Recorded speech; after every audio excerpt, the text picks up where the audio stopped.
पांडुरंगा, मी कधीच तुझ्याकडे काही मागायला आलो नाही, पण सावलीला मागताना बघितलंय मी.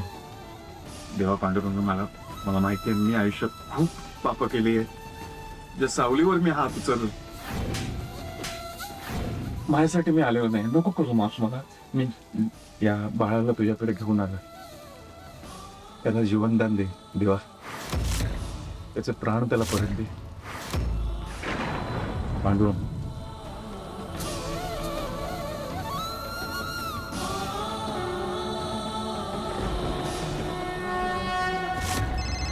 ए गाडी थांबव, गाडी थांबव.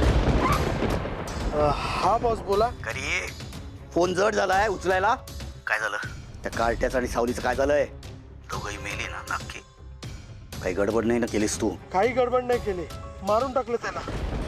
ठेव फोन ठेव. आणि आता वर्षभर पुण्याच्या आजूबाजूला दिसायचं नाही, कळलं काय? पैसे पाठवून देईन, ठेव फोन. ए चल रे.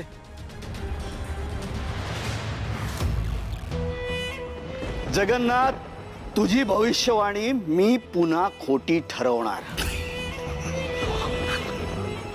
अरे तो कंस मामा चुकू शकतो रे, पण हा राजकुमार काका आहे, तो नाही चुकणार. तो मुळापासूनच संपवणार. बाळही गेलं आणि सावलीही गेली. आत्ता होणार सुरुवात ती राजकुमारच्या राज्याची.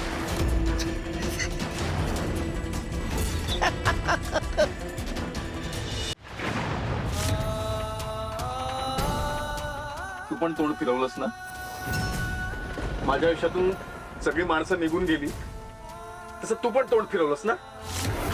खोटं आहे ना सगळं, म्हणजे देवावरचा विश्वास वगैरे सगळं खोटं आहे ना. एवढी लोक वारीला चालून जातात तुझ्या दर्शनासाठी, हे सगळं खोटं आहे का? तुझं एकदा दर्शन व्हावं म्हणून तडफडतात लोक, हे सगळं खोटं आहे ना. तुझ्यावर विश्वास नव्हता माझा, कधीच नव्हता. माझा सावलीवर विश्वास होता आणि सावलीचा तुझ्यावर विश्वास आहे म्हणून मी इथे आलोय. लोक म्हणतात जे काम डॉक्टर नाही करू शकत ते काम तू करू शकतो, म्हणून मी तुझ्यापाशी या बाळाला घेऊन आलो. नाही ऐकणार ना आमचं? असाच राहा, कमरेवर हात ठेवून असाच उभा राहा. कुणाकडे बघायचं आम्ही?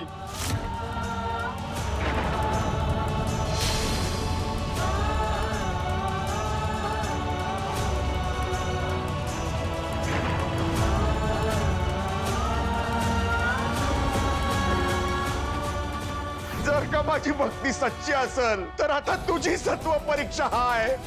आता तुला माझी नाही, अरे तुझी लाज राखायची आहे रे.